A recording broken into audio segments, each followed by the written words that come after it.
This may be my favorite movie I've reviewed. So The Iron Claw, it was basically about the Von Erichs and the tragedy and the curse of the Von Erichs. So obviously there was the four brothers that they mentioned in the movie. There's also another brother that they just completely cut, which is probably the biggest thing issue I have with the movie. We're not going to go super in detail about every single detail, every single thing. If you do not know the story, then either go watch the movie, although there's, like I said, some things that have been changed around and removed, or just go research it for yourself. There's plenty of great videos as well covering it. In short, Kevin Von Erich was the only one of, in this movie, 5 brothers technically, but there's also another brother, so 6. But the first brother died when he was real young.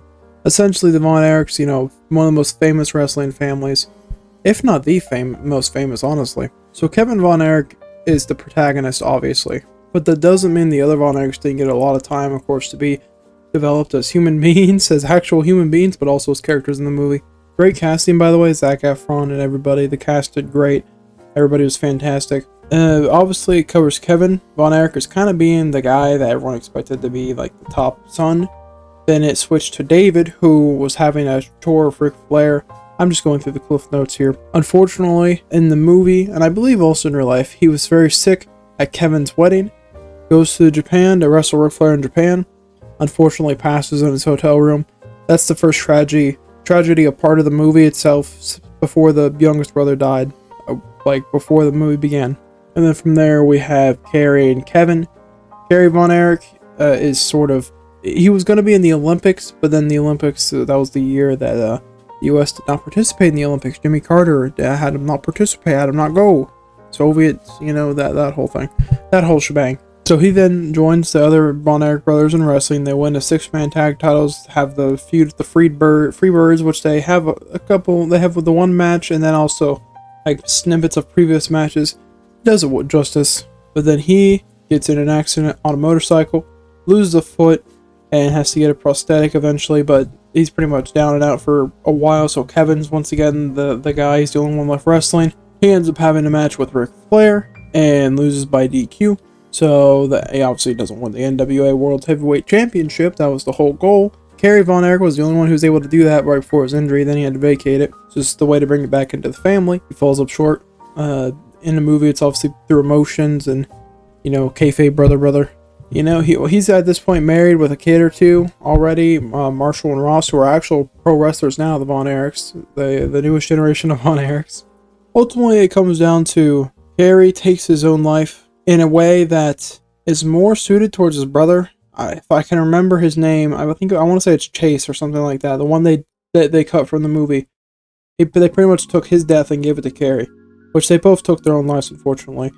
As well as Michael took his own life a little earlier than that. He got into the ring, immediately got injured, was in a coma, and then never recovered, and unfortunately took his own life. And then just almost right afterwards, about 10 minutes later in the movie, but obviously longer timeline wise, Kerry took his own life.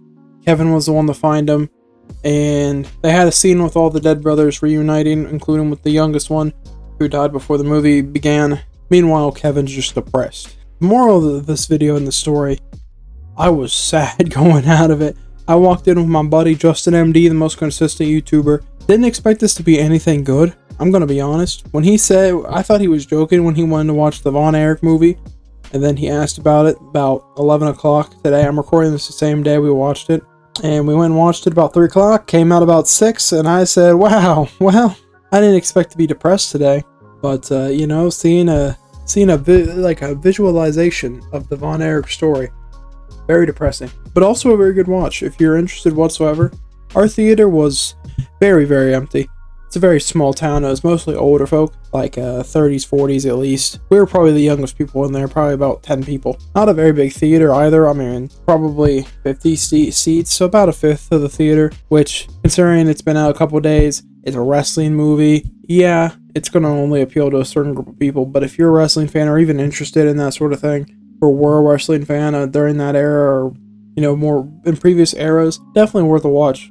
Out of everything, out of all the schlock that's in theaters right now, this is actually pretty decent. So that's about all I have to say. I mean, the only cons is obviously some things timeline-wise are either moved or cut, so it's not the most historically accurate. There's things missing and things changed around a little bit. It covers the general story, so if you're interested, It's not a bad thing to watch it and then go through and do your own research after the fact to complete the story in your mind. I do like this, the one that just came to mind before I was about to stop recording. I do like that they mentioned near the beginning that it was his father that gave them the Von Erich name, and they made sure to mention and like make a point when his first kid was born. I think it was Marshall, or maybe it was Ross. He made sure to give him the Atkinson last name and not Von Erich. I like that. It's a nice little detail that some people might not pick up on because they're about an hour and a half between in the runtime. But yeah, it was really cool to see. They had a good actor for Harley Race. He was there. The Ric Flair actor was great. Everyone did a great job. The cast was great. I don't have a whole lot bad to say. It's enjoyable for what it was. I mean, you're not going to enjoy it if you go in expecting like a high-paced action film. If you go in expecting The Wrestler, that movie, it's a similar depressing story. So I guess wrestling and depressing stories just go hand in hand in theaters. Anyway, that's about it for me. Go watch it. Subscribe. This will probably be the last movie review of the year. I was going to do a Christmas special, but I missed Christmas because I was working on some main channel stuff. So, Merry Christmas. If you did anything for Christmas, my family got together for a little bit. If you celebrate, Merry Christmas. Happy New Year's. If I don't see you again on this channel, go check out the main channel. I'm releasing the best of 2023, hopefully either the same day or the day after this goes up, hopefully. But yeah, I'll catch you in the next one. I wonder if I should tell them I'm doing Jack Frost for winter, kind of, sort of, / Christmas. They'll find out next time.